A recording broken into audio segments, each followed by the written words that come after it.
Hujan gerimis mengguyur terminal induk Tasikmalaya malam itu, menyisakan aroma aspal basah yang bercampur bau keringat, solar, dan nasi bungkus basi dari warung-warung pinggir jalur keberangkatan. Lampu-lampu temaram menggantung di antara tiang-tiang besi tua yang berkarat, gemetar diterpa angin malam. Klakson bas terdengar parau dan penuh keluh, seolah mesin-mesin itu pun lelah menghadapi kerasnya kehidupan malam di terminal. Di sudut peron 7, 3 orang kernet bergelut dengan sisa kantuk, merokok dalam diam, memandangi satu titik yang sama, pos preman terminal. Pos itu dulunya adalah loket informasi, tapi kini dikuasai oleh sekelompok preman yang lebih ditakuti dari polisi sekalipun. Mereka mengenakan jaket loreng dan kaos robek dengan corak tengkorak. Di dalamnya, duduklah seorang pria gempal dengan kepala pelontos, tubuhnya besar, dan matanya tajam seperti belati. Namanya Muslihat, pemimpin para preman terminal. Ia tidak hanya memalak setiap bas yang masuk, tapi juga mengendalikan siapa yang boleh parkir, siapa yang boleh berangkat, bahkan siapa yang boleh hidup tenang malam itu. Sopir-sopir luar kota sering menyebut Muslihat sebagai setan terminal. Tak sedikit yang mencoba melawan, tapi tubuh mereka hanya menjadi cerita sunyi di antara deruk knalpot dan bisik kernet. Terminal itu bukan sekadar tempat transit, tapi arena kekuasaan gelap yang berdiri di atas uang haram, intimidasi, dan darah sopir-sopir tak berdaya. Muslihat berdiri di sana seperti raja tanpa mahkota, tapi setiap suaranya bisa menghentikan laju satu armada penuh. Di luar pos, anak-anak buah Muslihat sudah bersiap. Mereka tahu sebentar lagi jadwal masuk bas San dari Jakarta, bas yang terkenal tak pernah tunduk pada tekanan preman. Selama ini sopir-sopir San punya nyali lebih besar, dan kabar terakhir mengatakan kini bas itu dikemudikan oleh orang baru. Malam ini kita kasih pelajaran, desis Muslihat sambil menyalakan rokoknya. Asap mengepul dari bibirnya, menari-nari di antara hawa dingin dan ketegangan. Sementara itu, di jalan masuk terminal, lampu sorot bas menyala terang menembus kabut hujan. Bas San itu melaju pelan, seperti raksasa kuno yang bangkit dari tidur panjangnya. Dalam kabin kemudi, tampak sosok wanita muda mengenakan jaket denim dan celana kargo, dengan wajah yang tak menunjukkan rasa takut sedikitpun. Dialah Wulandari, wanita yang malam ini akan mengubah sejarah terminal Tasikmalaya. Salah satu preman meludah ke tanah, menatap heran. Bas ini sopirnya cewek, seriusan, wah, makin gampang nih ngelunyaknya. Mereka terkekeh, meremehkan seperti biasanya. Tapi malam ini bukan malam biasa, dan Wulandari bukan wanita biasa. Ia melirik jam tangannya, lalu berkata lirih, tepat waktu. Saatnya mereka belajar arti hormat.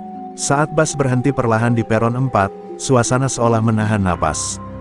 Muslihat berdiri, mengancingkan jaketnya dan melangkah keluar pos. Di tangannya tergenggam pentungan besi yang sering membuat lutut para sopir gemetar. Ia mendekat, mata tajamnya menatap Wulandari yang turun dari kabin tanpa gentar. Dua dunia kini saling berhadapan, kekuasaan jalanan dan warisan darah sakti. Dan di tengah gemuruh malam terminal yang tak pernah tidur itu, sejarah mulai menulis babak baru. Bukan dengan tinta, tapi dengan keberanian. Hujan masih menyisakan gerimis tipis ketika Muslihat berdiri tepat di depan bas San yang baru saja berhenti. Wajahnya keras seperti ukiran batu kali, matanya menyapu Wulandari dari ujung kepala hingga ujung kaki. Ia tak berbicara, hanya menyeringai, senyum tajam khas seorang pemangsa yang telah terbiasa menundukkan korban. Di belakangnya, belasan preman dari kelompoknya berdiri membentuk setengah lingkaran, mengepung tanpa suara, hanya tatapan haus akan dominasi. Wulandari turun dengan langkah tenang, bahunya tegak, dan tatapannya lurus menantang. Satu tangan masih menyentuh kemudi, seakan memberi salam perpisahan pada bas yang ia percayakan nyawanya. Rambutnya yang basah menempel di pelipis, menambah aura dingin di wajahnya. Tak ada rasa takut, tak ada getaran gentar. Muslihat sempat mengerutkan kening. Dalam benaknya, ada sesuatu yang janggal dari wanita ini, bukan sekadar nyali, tapi semacam aura, kekuatan. Cewek macam kamu harusnya tahu diri, ucap Muslihat pelan tapi tajam. Terminal ini bukan tempat buat cari gaya. Semua yang lewat sini, bayar upeti. Mau bas San, mau bas Jin, aturannya sama. Tangannya mengangkat pentungan besi dan memutarnya perlahan, seperti pertanda awal dari kekerasan yang biasa ia lakukan. Anak buahnya mulai bersorak rendah, menyoraki dan mengejek, pecahin kaca busnya kalau ngelawan, bang, suara tawa pun pecah. Namun Wulandari tak bergeming. Ia melangkah maju, perlahan, lalu berhenti hanya 2 langkah dari Muslihat. Udara seketika mencekam, seolah dunia menyaksikan benturan 2 kutub yang saling bertolak. Aku tidak bayar untuk ketamakan. Aku tidak tunduk pada ketakutan, ucapnya lirih, tapi suaranya menggema seolah bergema dari dinding terminal yang sunyi. Tatapannya menembus langsung ke dalam jiwa Muslihat. Seketika, pentungan Muslihat menghantam udara, cepat dan mematikan. Tapi dalam sepersekian detik, tangan Wulandari menangkapnya, dan mematahkan besi itu seperti ranting rapuh. Suara, krak, bergema, disusul jeritan kecil dari salah satu preman. Muslihat terpaku, matanya melebar. Belum pernah ada yang mampu menyentuh senjatanya, apalagi menghancurkannya. Apalagi, seorang wanita. Apa kau baru saja? Muslihat hampir tak percaya. Ia mundur setapak, dan dalam hatinya mulai muncul sesuatu yang langka, ketakutan. Tapi ego dan dendamnya terlalu tebal untuk mengakuinya. Kau pikir kau siapa? Dewa, teriaknya, gemetar antara marah dan takut. Tapi Wulandari hanya tersenyum tipis, dan menjawab dengan tenang, aku hanya seorang sopir, yang tidak sudi dibodohi oleh iblis berkedok manusia. Para preman yang tadinya membentuk lingkaran kini saling berpandangan. Sebagian sudah mulai mundur perlahan. Aroma ketakutan mulai menggantikan keberanian semu. Muslihat tahu ia kehilangan kendali, dan itu menghancurkan reputasinya, di depan anak buah, di depan sopir lain, bahkan di depan dirinya sendiri. Tapi sebelum ia bisa merespons, Wulandari sudah membalikkan badan dan kembali ke bas, seolah kejadian barusan tak lebih dari membuang sampah ringan di jalan. Malam itu, Muslihat tidak bicara. Ia hanya berdiri diam, memandangi wanita yang baru saja mempermalukannya di tanah kekuasaannya sendiri. Dalam diamnya, ia bersumpah, ini belum selesai. Dan ketika seorang seperti Muslihat bersumpah, darah biasanya mengalir sebagai bayaran. Basan bernomor polisi B7486NY meluncur pelan di tengah guyuran hujan yang mulai reda. Lampu kabutnya menyala tajam menembus sisa-sisa embun malam, membelah jalanan terminal yang sudah mulai sepi. Aroma solar masih kuat di udara, namun malam ini ada aroma lain yang tak biasa, sesuatu yang tidak bisa dijelaskan, ancaman dan kekaguman dalam satu tarikan napas. Bas itu baru saja mencetak sejarah kecil yang membuat terminal Tasikmalaya berguncang tanpa suara. Wulandari duduk kembali di kursi kemudi, menatap ke kaca spion. Ia melihat beberapa kernet dan sopir yang tadinya hanya menonton dari kejauhan kini mulai mendekat, namun masih ragu. Ada yang mengangkat jempol, ada pula yang hanya mengangguk dalam diam. Respek di terminal adalah mata uang langka, dan malam itu Wulandari berhasil memilikinya, bukan karena uang, tapi karena keberanian. Namun di luar, Muslihat masih berdiri kaku. Kepalanya sedikit menunduk, bukan karena pasrah, melainkan sedang menahan amarah.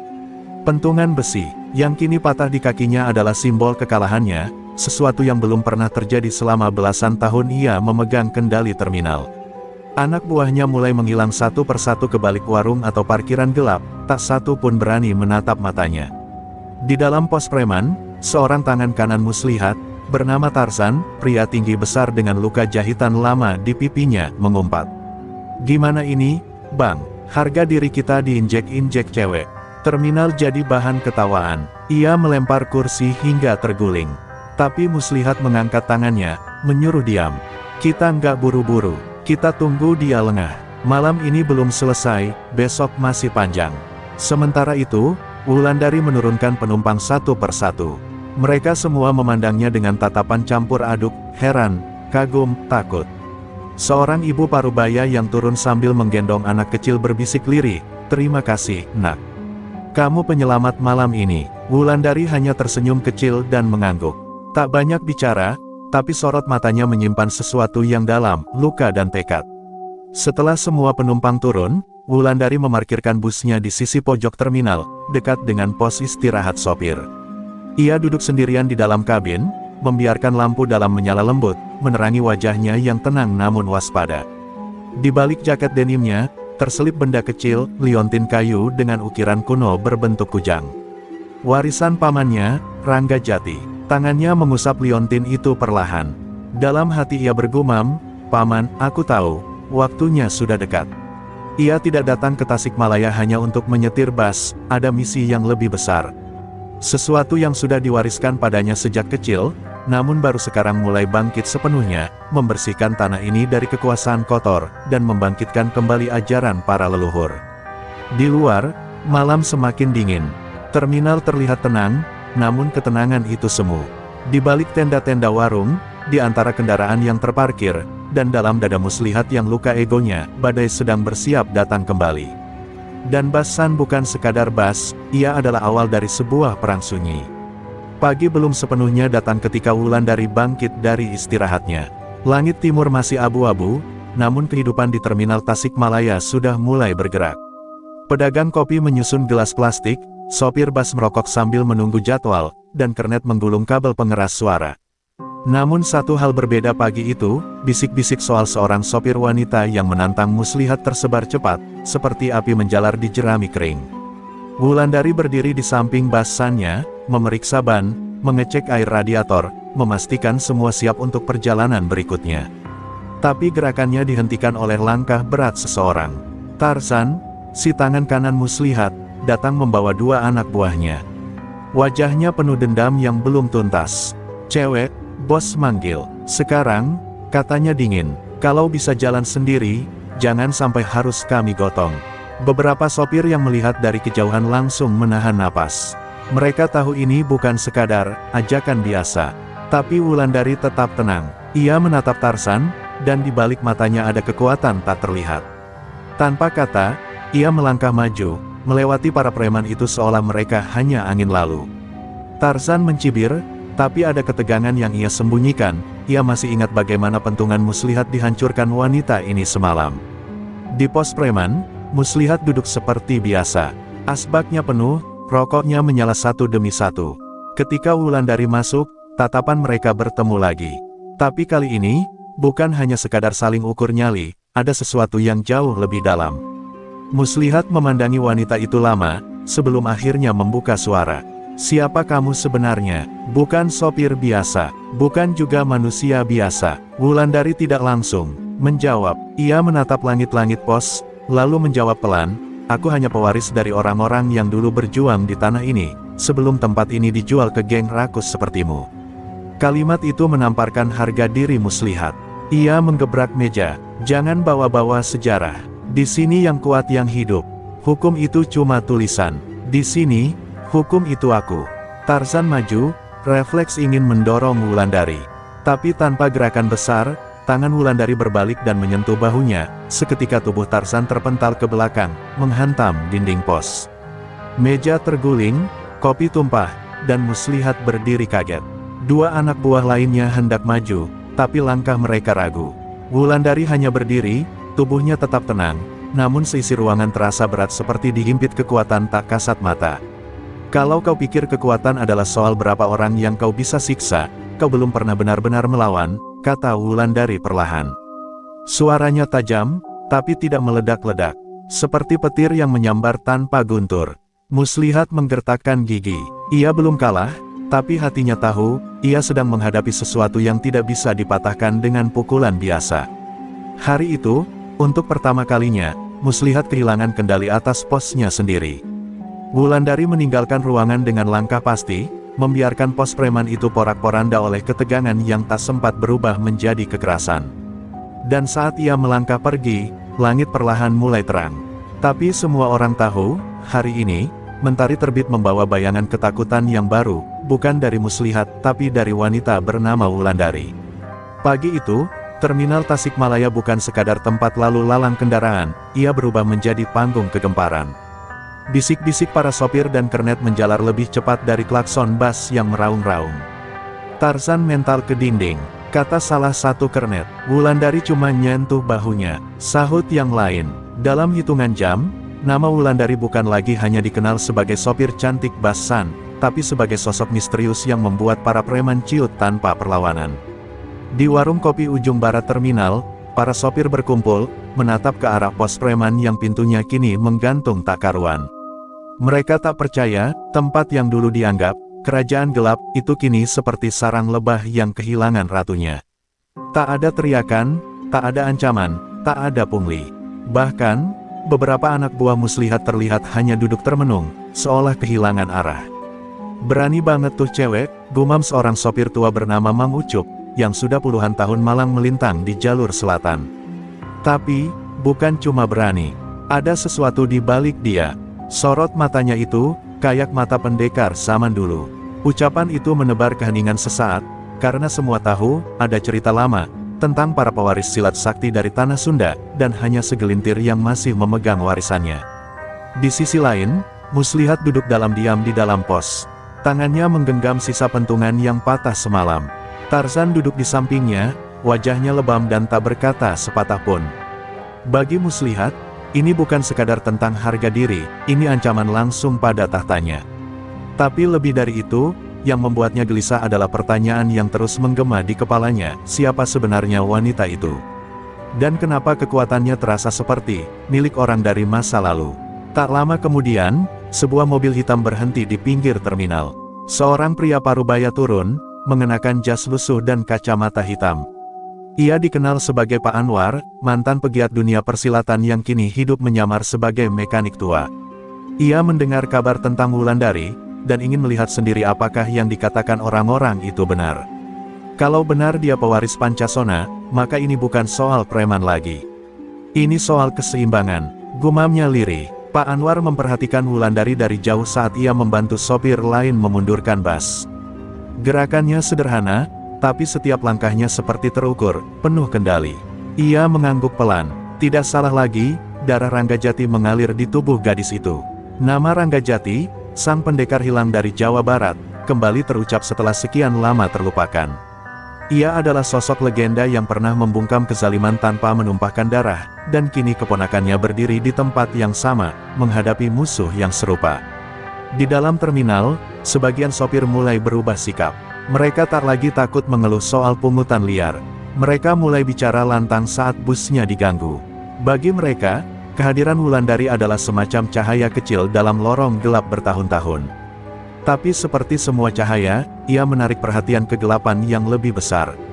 Dan Muslihat tahu, jika ia tak bertindak, terminal ini akan berubah selamanya, dan namanya akan dilupakan sebagai preman terakhir yang dikalahkan oleh seorang perempuan. Maka malam itu, Muslihat kembali merencanakan sesuatu. Bukan sembarang rencana, ia akan memanggil kekuatan dari luar kota, orang-orang bengis dari jalur Pantura, preman bayaran yang dikenal brutal dan tak mengenal aturan. Kita tutup cerita ini sebelum makin jadi dongeng, katanya kepada Tarzan. Dan ketika malam kembali turun, langit Tasikmalaya menutup hari dengan perasaan was-was, badai belum datang, tapi sudah terasa dari ujung angin. Malam menggantung berat di langit Tasikmalaya. Gerimis turun lagi, seperti mengulang malam pertama Wulandari datang. Tapi malam ini, terminal tidak hanya dibasahi air, ia juga dipenuhi tanda-tanda dari masa silam yang mulai bangkit. Di pojok terminal, di antara tiang-tiang lampu tua, Pak Anwar masih mengamati Wulandari diam-diam. Rasa penasaran dalam dirinya tak bisa ditahan lebih lama. Ia melangkah perlahan, menghampiri sang sopir wanita yang tengah duduk bersandar di dinding bas. "Kau bukan sekadar sopir, bukan?" tanya Pak Anwar lirih. Wulandari menoleh cepat, tatapannya tajam, tapi berubah lunak ketika melihat wajah tua penuh rahasia itu. "Siapa Anda?" katanya waspada. Pak Anwar membuka jaketnya perlahan, memperlihatkan bekas luka panjang di dadanya. "Aku pernah hampir mati di tangan Ranggajati, pamanku, kan?"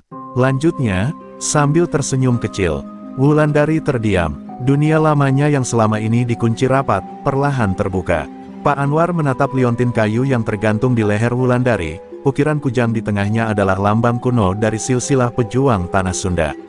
Itu bukan sekadar simbol, itu adalah segel. Selama kamu memakainya, tubuhmu tak bisa mati, kecuali jika bersatu dengan tanah asalmu. Itulah ilmu Pancasona. Suasana mendadak hening. Hanya suara hujan yang mengalir pelan seperti bisikan masa lalu. Wulandari mengangguk perlahan. "Paman pernah cerita, aku adalah penjaga yang terakhir.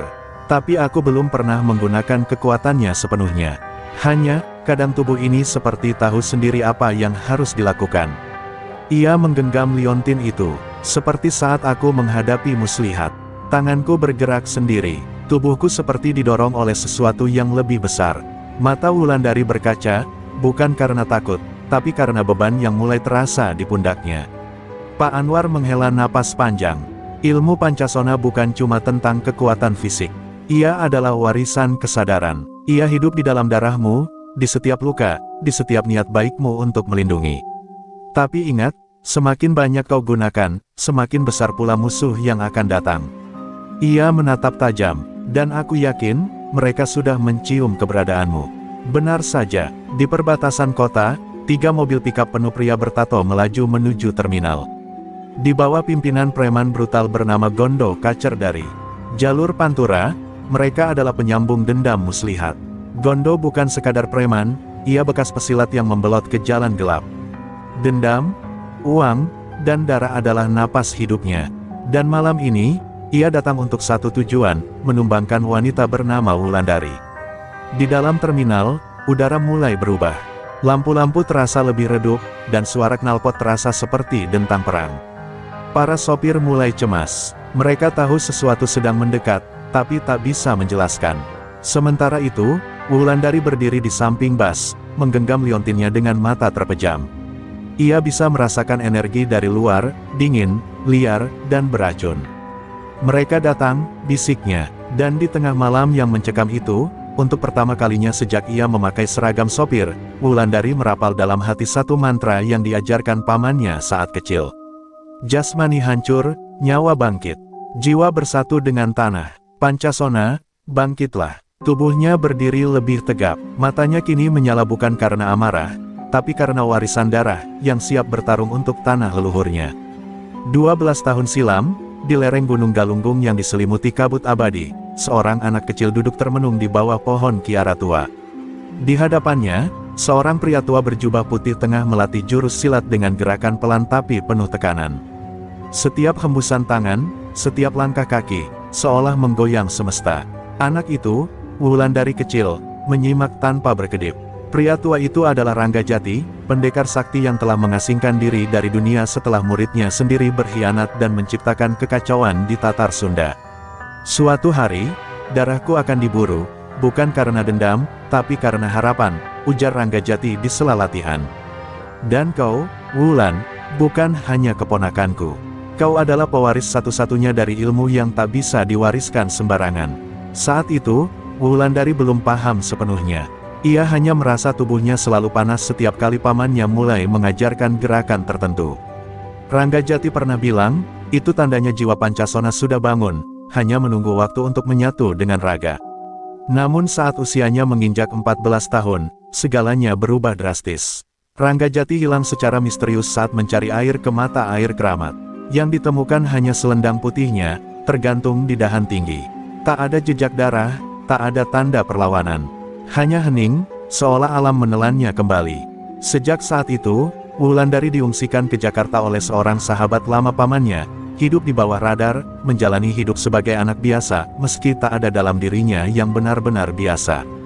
Bertahun-tahun kemudian, saat usia dewasa dan ilmu dasarnya matang, Wulandari merasakan gelisah yang tak bisa dijelaskan.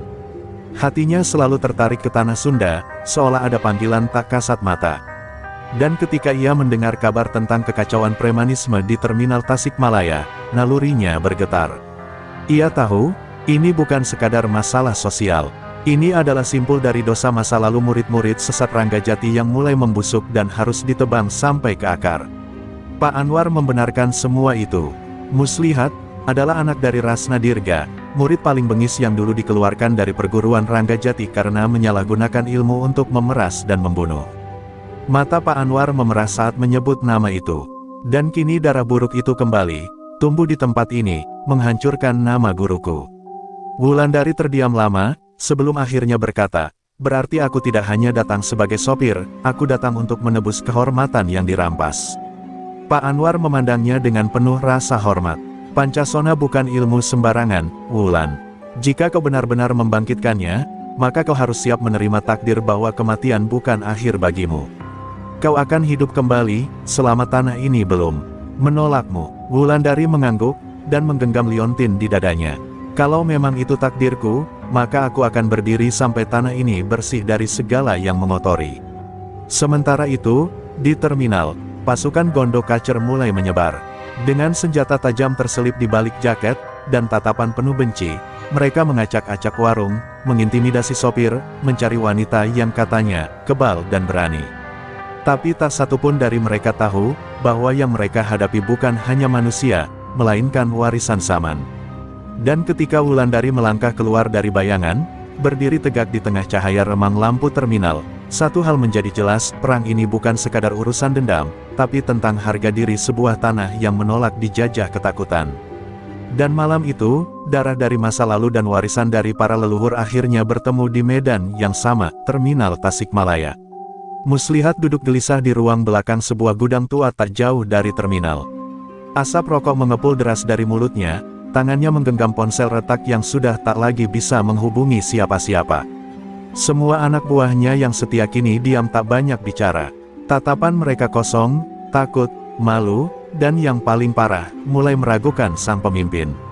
Sejak kedatangan Wulandari, pengaruh Muslihat perlahan runtuh, seperti dinding tua yang keropos dimakan waktu.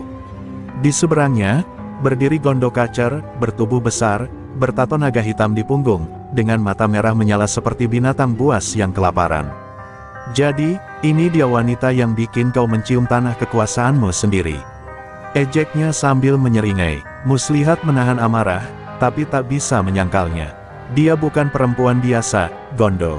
Dia pewaris ilmu tua, bisa bikin tubuhmu mencium aspal sebelum sempat angkat golok, jawab Muslihat dengan nada getir. Gondo tertawa keras, suara tawanya seperti palu menghantam besi tua. Ilmu, Pancasona, aku pernah dengar itu dari guru silatku dulu. Cuma mitos. Di dunia sekarang, yang penting cuma satu, siapa yang berani tusuk duluan. Ia menepuk bahu Muslihat keras. Biar aku yang beresin. Tapi ingat, setelah ini terminal ini milikku. Kau cukup jadi penjaga gerbangnya. Muslihat terdiam, dadanya sesak. Ia sadar, dendamnya telah menjual kekuasaannya sendiri.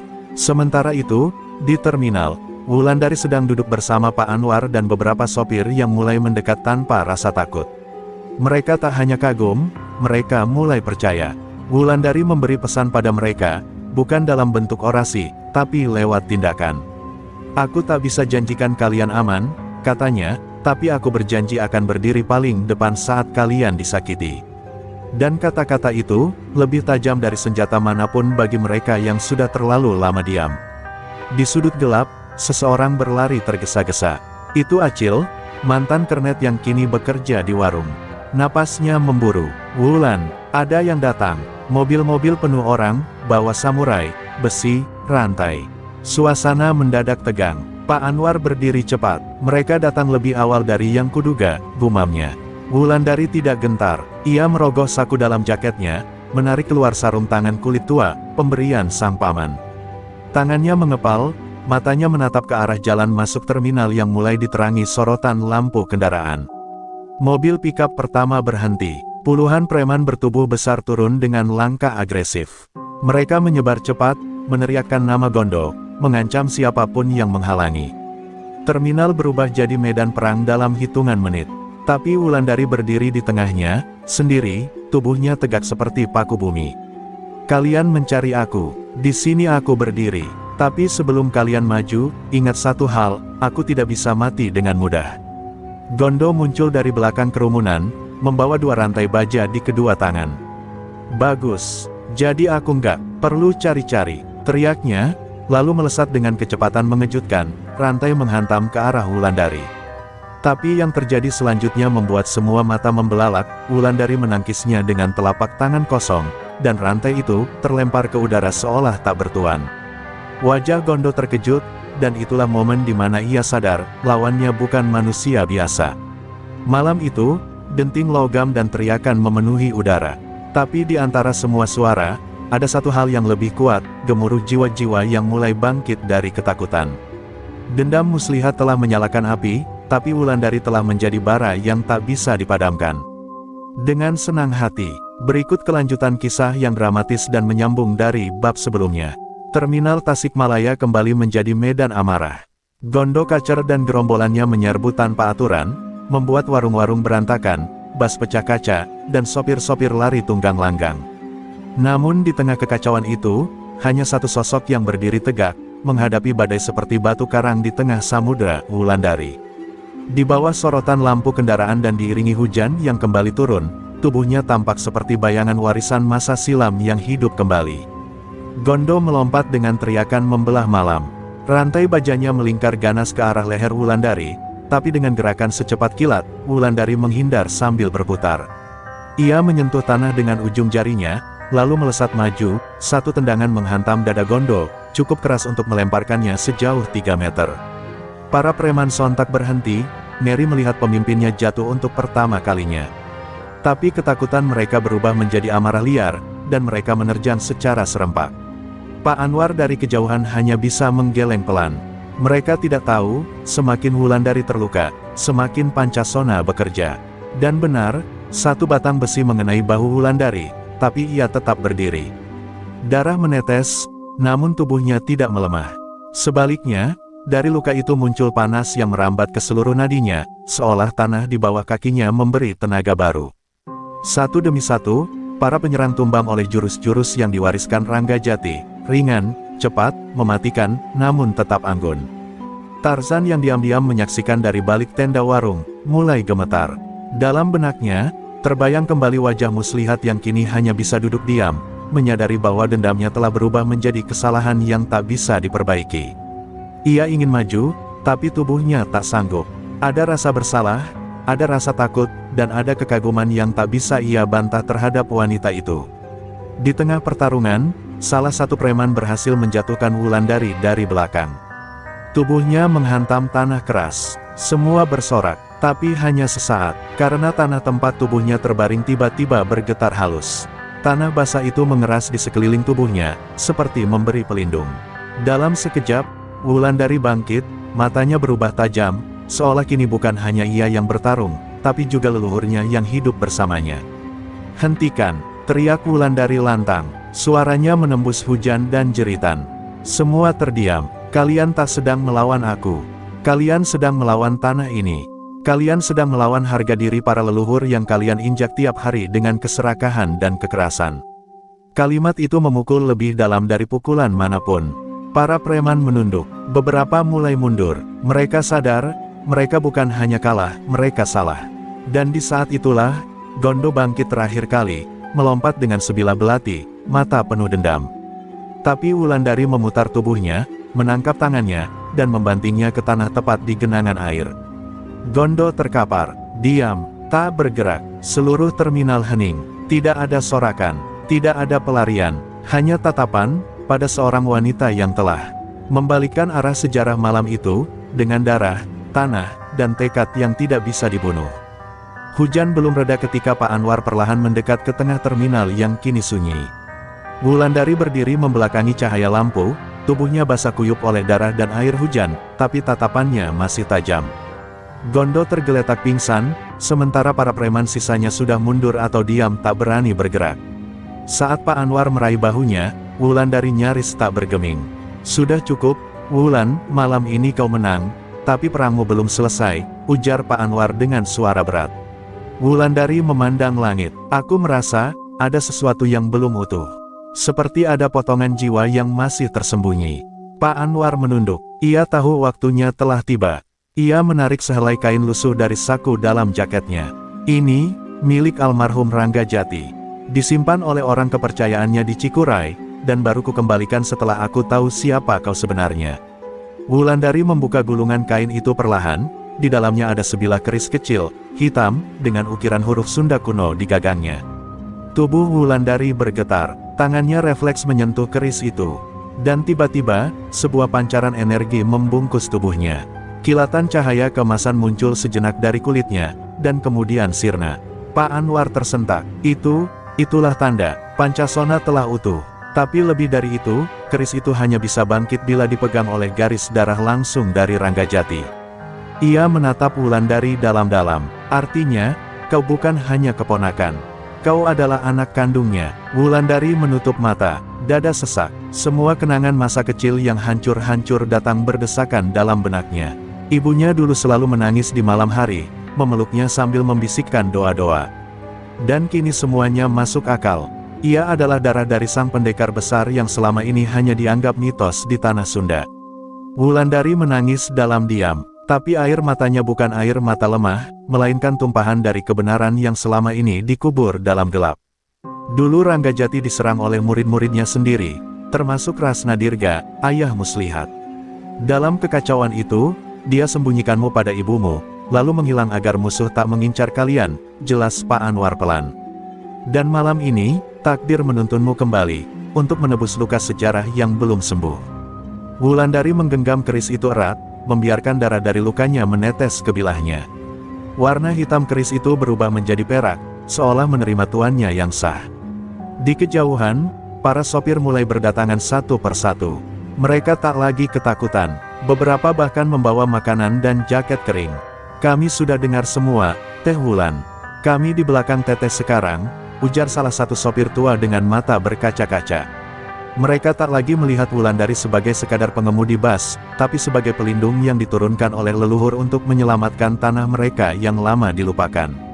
Dan di malam yang dingin itu, di tengah terminal yang masih basah oleh hujan dan darah, Wulandari berdiri di hadapan mereka semua. Bukan sebagai pahlawan, bukan sebagai pendekar, tapi sebagai anak dari tanah ini, yang akhirnya menemukan jati diri dan takdirnya. Sebuah awal baru telah dimulai, dan gelombang perubahan mulai mengguncang akar-akar yang membusuk di bumi Sunda.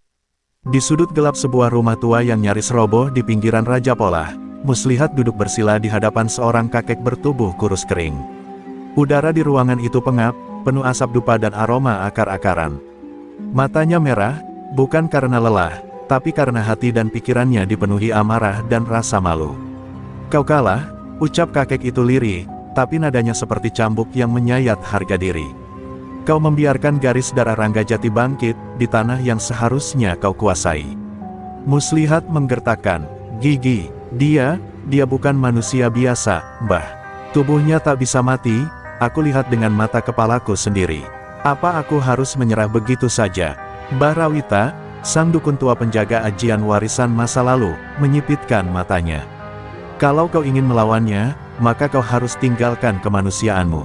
Ia menunjuk kotak kayu hitam di pojok ruangan. Di dalamnya, ada pusaka Rasna Dirga. Tapi harganya, lebih dari nyawa. Dengan tangan gemetar, Muslihat membuka kotak itu. Di dalamnya terbaring sepasang belati berkarat, melengkung, diselimuti kain merah tua yang seolah basah oleh darah. Saat tangannya menyentuh gagang belati, suhu ruangan menurun drastis. Ia seolah mendengar bisikan dari arwah-arwah para murid pengkhianat Ranggajati, termasuk kakeknya sendiri. Bisikan dendam, bisikan kebencian, dan Muslihat, yang telah kehilangan harga diri dan kekuasaan, membiarkan dirinya tenggelam dalam suara-suara itu. Sementara itu, di terminal, Wulandari terbangun dari tidurnya dengan napas terengah. Dadanya terasa sesak, dan keris pusaka di dekat bantalnya tiba-tiba bergetar sendiri. Pak Anwar segera masuk ke dalam tenda dan melihat wajah pucat Wulandari. "Ada yang tidak beres," ucapnya. "Kau merasakannya juga, kan?" Wulandari hanya mengangguk. Energi jahat, seolah berasal dari darah yang sama. "Tapi ini bukan sekadar dendam biasa, Pak. Ini, ilmu hitam." Malam itu, angin di kota Tasikmalaya berubah. Orang-orang yang lewat di sekitar terminal merasa dingin menembus tulang, seperti ada kabut tak kasat mata yang merayap di balik bayangan. Preman-preman kecil yang dulu ikut Muslihat, kini mulai menghilang satu persatu. Mereka diburu, bukan oleh polisi, tapi oleh sesuatu yang lebih gelap.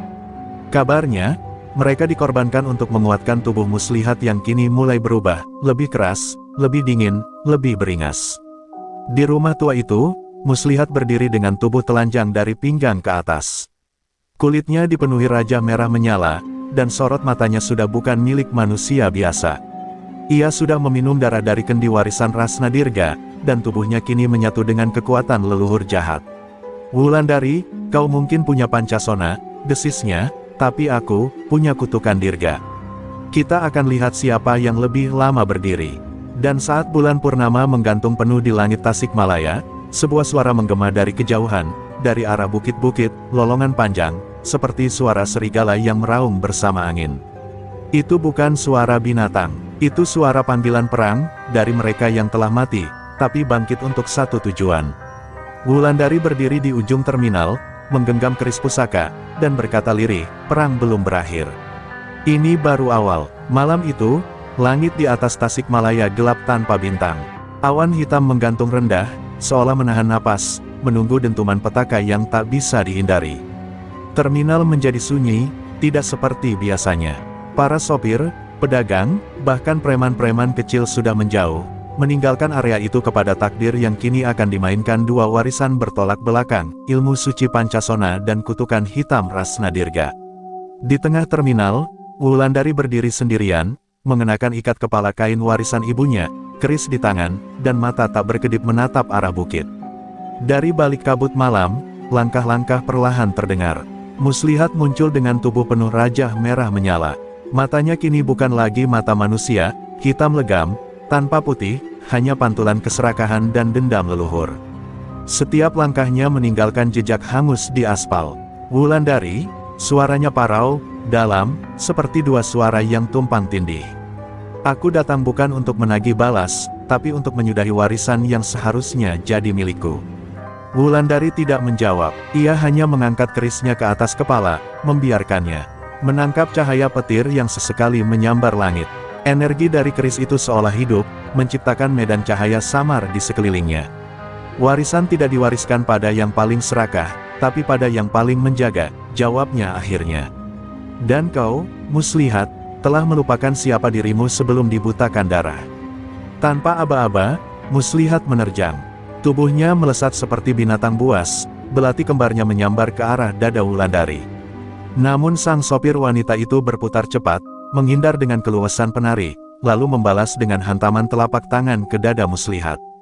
Tubuh Muslihat mundur sedikit, tapi tidak roboh. Sebaliknya, ia tertawa. Tubuhku kini menyatu dengan tanah tempat darah Rasna Dirga ditumpahkan. Aku tak bisa mati semudah itu. Pertarungan pun berubah. Tidak hanya fisik, tapi juga spiritual. Wulandari mengucapkan doa-doa dalam bahasa Sunda kuno, mewarisi mantra dari Ranggajati. Udara bergetar, cahaya dari tubuhnya menari-nari, membentuk siluet bunga teratai di bawah kakinya. Tapi Muslihat membalas dengan memanggil bayangan hitam, roh-roh korban ilmu hitam Rasna Dirga, yang kini muncul sebagai kabut hitam menyerbu ke arah Wulandari. Namun, setiap roh yang menyentuh Wulandari seperti terbakar oleh cahaya dari tubuhnya. Teriakan arwah terdengar di seluruh terminal. Suasana menjadi horor, gaib, dan sakral dalam waktu yang bersamaan. Wulandari memutar kerisnya, menusukkan ke tanah. Seketika tanah bergetar, dan dari dalam bumi muncul cahaya kuning terang. Itu adalah Utan Palapa, roh tanah leluhur yang menyatu dengan darah Ranggajati. Kini, tanah Tasikmalaya sendiri melawan kutukan yang mencoba menguasainya. Muslihat mulai goyah. Raja di tubuhnya berubah menjadi gelap, seolah energi kegelapan yang ia serap mulai ditolak oleh bumi sendiri. Ia meraung, lalu melompat untuk terakhir kalinya, belati diarahkan ke leher Wulandari. Tapi tepat saat itu, Wulandari berbalik, satu tangan menghentikan ayunan belati, dan tangan lainnya menusukkan keris pusaka ke dada Muslihat. Cahaya putih meledak dari tubuh keduanya, membutakan mata siapapun yang menyaksikan. Dalam keheningan pasca ledakan, hanya suara hujan yang kembali turun dengan lembut. Tubuh Muslihat terkapar di tanah, rajahnya memudar, matanya terbuka kosong. Di sisi lain, Wulandari berdiri terhuyung, tubuhnya luka parah, tapi cahaya dari kerisnya masih hidup. Pertarungan telah berakhir, untuk sementara. Tapi luka warisan belum sepenuhnya sembuh. Karena dalam bayang-bayang malam, seseorang diam-diam menyaksikan semuanya dari kejauhan, dengan mata penuh rencana. Langit Tasikmalaya masih murung meski pertarungan besar telah usai. Di tengah terminal yang berantakan, Wulandari terduduk lemas, darah mengalir dari luka di bahunya, namun sorot matanya tetap tegar. Keris pusaka masih tertancap di tanah, memancarkan cahaya samar seolah menjaga batas antara dunia nyata dan alam gaib. Di sekelilingnya, roh-roh yang sebelumnya melolong kini mulai menghilang, kembali ke alamnya masing-masing. Tapi Wulandari tahu, kemenangan ini belum akhir. Hanya jeda dari sesuatu yang lebih besar. Dari kejauhan, di balik dinding remuk terminal, seorang pria tua berjubah abu-abu menatap pertarungan yang baru saja selesai. Tubuhnya kurus, wajahnya tertutup sebagian oleh caping anyam, dan tangannya menggenggam tongkat yang ujungnya melengkung seperti kuku macan. Ia adalah Kisanagara, saudara tua Ranggajati yang dahulu memilih jalan berbeda, menyatu dengan kekuatan penjajah dan mempelajari ilmu hitam dari luar Nusantara. Ia menghilang sejak zaman pemberontakan DITII, dan konon telah bersumpah membalas dendam pada keluarga yang mengusirnya. Cucu perempuan itu, lebih kuat dari yang kuduga, gumamnya lirih. Suaranya serak, seperti kerikil diseret di atas tanah kering. Di sampingnya, seekor burung gagak hitam dengan mata merah bertengger di bahunya, memandang Wulandari dari jauh. Tapi dia belum mengenal sisi gelap keluarganya sendiri. Ranggajati bukan hanya pahlawan, dia juga pernah berkhianat pada darahnya sendiri. Di tenda darurat, Pak Anwar dan beberapa petugas terminal membawa Wulandari yang hampir pingsan. Ia sempat berbisik, dia belum yang terakhir, masih ada bayangan yang lebih tua dari Muslihat. Pak Anwar menggenggam tangan Wulandari dengan kuat. Tenang, nak, kau sudah melewati hal yang tak bisa dilakukan orang biasa. Namun bahkan Pak Anwar pun tahu, ketenangan ini hanya sementara. Karena bisikan angin malam membawa nama yang telah lama dilupakan, Sanagara. Malam itu juga, di sebuah rumah tua bekas markas kolonial yang terbengkalai di kaki Gunung Galunggung, Kisanagara mulai ritualnya. Di sekelilingnya, patung-patung tua dari zaman kerajaan berdiri mengelilingi lingkaran darah. Ia membaca mantra kuno dalam bahasa Sunda kuno campur aksara Jawa.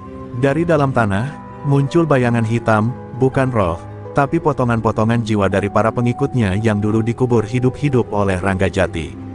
Mereka bangkit kembali, untuk menggenapkan kutukan. Sementara itu, Wulandari mengalami mimpi aneh. Ia berada di hutan lebat, di hadapannya berdiri seorang wanita tua berambut perak, mengenakan kebaya putih dan selendang kuning emas. Aku adalah Eyang Mayang Sari, kakak dari Ranggajati, dan juga saksi dari pengkhianatan masa lalu, ucapnya. Ilmu Pancasonamu belum utuh, Wulandari. Kau harus ke Cikuray. Di sana, semua kebenaran menunggu. Wulandari terbangun dengan nafas tersengal. Luka-lukanya perlahan sembuh, namun pikirannya makin kacau. Pagi harinya, saat kabut belum sepenuhnya sirna, Wulandari duduk di atas bas san yang kini sepi. Ia memandangi keris pusaka di pangkuannya, dan berkata lirih, jika musuh yang sebenarnya belum muncul, maka aku harus lebih dulu menjemputnya. Ia menyalakan mesin bas, dan meninggalkan terminal menuju arah Gunung Cikuray, sendirian. Di belakang, Pak Anwar hanya bisa berdiri sambil berdoa, karena ia tahu, yang akan dihadapi Wulandari bukan hanya warisan kekuatan, tapi sejarah kelam yang coba dikubur oleh leluhurnya sendiri. Dan di balik semua itu, Kisanagara tersenyum. Mari kita akhiri semua ini di tempat semuanya bermula, di tanah darah dan sumpah, desisnya, lalu melemparkan segenggam tanah makam Ranggajati ke dalam api. Jalanan menuju Gunung Cikuray berliku dan basah oleh hujan yang belum reda sejak fajar. Wulandari memacu bas san seorang diri, dengan wajah keras dan mata yang menyimpan kepedihan masa lalu dan kekhawatiran akan masa depan. Bas itu bukan sekadar kendaraan, melainkan saksi bisu dari perjalanan spiritual yang kini ia tempuh, dari seorang sopir wanita biasa menjadi pewaris ilmu agung yang kini diburu oleh warisan gelap keluarganya sendiri. Angin menderu, kabut menyelimuti, tapi ia tetap melaju, seolah waktu tak memberinya pilihan untuk ragu.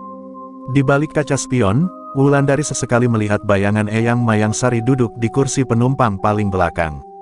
Sosok itu tidak bicara, hanya menatapnya dengan mata berkabut dan senyum yang menggantung antara kasih dan duka.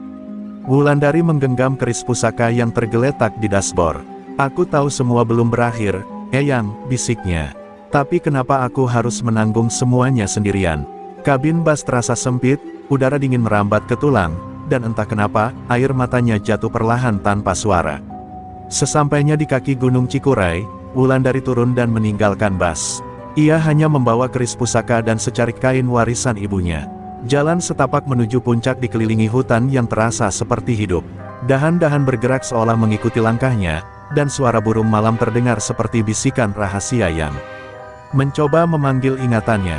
Di tengah perjalanan, ia mendengar suara-suara dari masa lalu, tawa ibunya, teriakan pamannya, bahkan jeritan Muslihat yang meregang nyawa. Semua itu seperti ujian batin, untuk menggoyahkan keyakinannya. Di satu titik, Wulandari jatuh terduduk. Napasnya terengah, tubuhnya lelah, dan jiwanya mulai retak.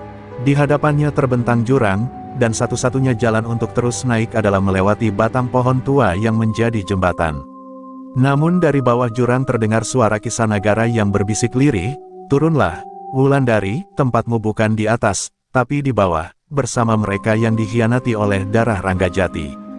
Ia menutup telinganya, tapi suara itu terus masuk, menusuk pikirannya. Namun, dari dalam dada, suara lain muncul, halus dan tenang. Suara ibunya, "Nak, ilmu Pancasona bukan tentang kekuatan, tapi tentang keberanian menanggung luka dan tetap berdiri. Kau bukan pewaris karena kau kuat, tapi karena kau tak pernah menyerah." Wulandari mengangkat kepalanya, matanya menatap ke depan dengan nyala baru. Ia berjalan pelan di atas batang pohon, dan setiap langkahnya menegaskan satu hal, ia takkan lagi lari dari warisan, meski itu berarti harus menghadapi sejarah kelam keluarganya sendiri. Saat ia tiba di puncak, awan mulai pecah dan cahaya keemasan menembus langit. Di tengah padang ilalang di puncak Cikuray, berdiri sebuah batu besar dengan ukiran aksara Sunda kuno. Di sanalah Ranggajati dahulu menyegel ilmu tertingginya, dan juga menyembunyikan rahasia pengkhianatan Kisanagara. Wulandari menyentuhkan keris ke batu itu, dan tiba-tiba bumi bergetar ringan. Dari balik tanah, muncul pusaran cahaya dan sosok roh Ranggajati sendiri, gagah, tua, dan penuh luka. Ia menatap Wulandari dalam diam. "Anakku," ucap Ranggajati akhirnya, "maafkan kami, para leluhur yang meninggalkan beban sebesar ini padamu." Wulandari menunduk, namun tidak untuk meratap, melainkan bersiap. "Kalau memang aku pewarisnya, maka biarkan aku menutup luka ini, bukan dengan dendam, tapi dengan keberanian." Ranggajati mengangguk, lalu meletakkan telapak tangan di kepala Wulandari. Seketika tubuh Wulandari dipenuhi cahaya kuning keemasan. Ilmu Pancasona pun kini lengkap, dan perang terakhir sudah menunggu. Malam itu, langit di atas Gunung Galunggung Merah Saga. Petir menyambar tanpa henti seolah langit dan bumi menahan napas menunggu akhir dari konflik berdarah turun-temurun. Di puncak kawah, Kisanagara berdiri di tengah lingkaran api dan abu. Di sekelilingnya, roh-roh hitam leluhur yang pernah dikutuk Ranggajati menari dengan jeritan mengerikan, siap menyambut darah Wulandari sebagai syarat kebangkitan sempurna. Tongkat pusakanya bergetar, dan tanah retak perlahan, mengeluarkan asap pekat dari dalam perut gunung. Dari lereng barat, Wulandari muncul dengan langkah mantap. Angin meniup rambut panjangnya, dan di tangan kanannya tergenggam keris pusaka yang kini bercahaya emas tua.